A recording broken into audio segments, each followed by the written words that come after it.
nakikinig. Tama mali? Madalas pa nga, hindi kayo nakikinig. Sabi nga nila, physically present, mentally absent. Nandoon siya, pero wala siya. Bakit? Wala yung isip niya doon. Kaya napakalaga na tayo alalahanin natin ang mga teachers. Amen? Palapakagalin natin ating mga teachers. Hindi natin patatagalin, no? Nais na natin ipagdiwang ang araw na ito bilang pasasalamat. Ha? Napakahalaga yun na matuto tayo magpasalamat. Sabi nga, there are 4 words that we have to learn in this life. Ano una daw yun? Ano yung unang dapat mo daw magpasalamat?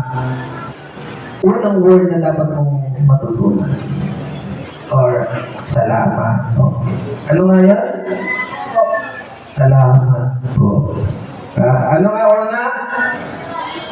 Anong unang matutunan natin salita?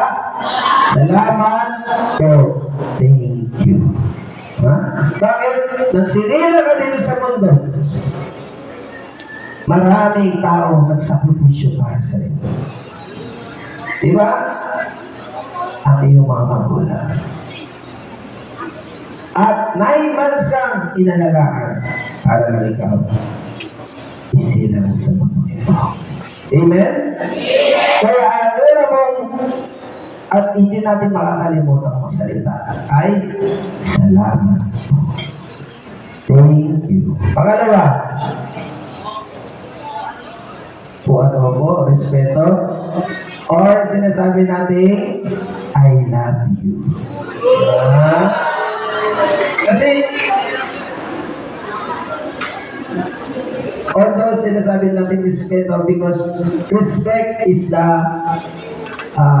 yung pinaka-visible showing of love. Kung mahal mo, respetuhin. Amen? Kaya, salamat po. Tapos, I love you. Okay. So, ano muna? Salamat po. Pangalawa, I love you.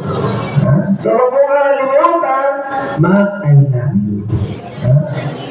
Mag-I love you sa iyo, parents, sa iyong kapatid. Siyempre, I love you kapag nagkaedad na kayo, kasi hindi naman, parang hindi naman kayo sanay mag-I love you. Kasi mo masabi sa kanya, I love you. O, diba hindi kayo sanay? O, pag, siyempre, meron yan time for everything. Darating ang panahon na pwede mo sabihin sa yung kaibigan talaga, I love you. Diba? I love you, bro. I love you, sir. Diba? Pwede na. Kami, ayaw namin sabihin yun. Sa inyo, pwede mo ba sabihin kay sir, I love you, sir? Okay, dali pa namin. So, una, ano yan? Ay, salamat po. Pangalawa, I love you. Pangatlo, ano? Hindi yung respeto yun, di ba? I love, sorry. Ito, madaling sa itong bata to. Ano ba lang daw? Sorry po. Oh, sorry po. Palabalan natin si Ian, So, ayun yung tatlong bagay. No?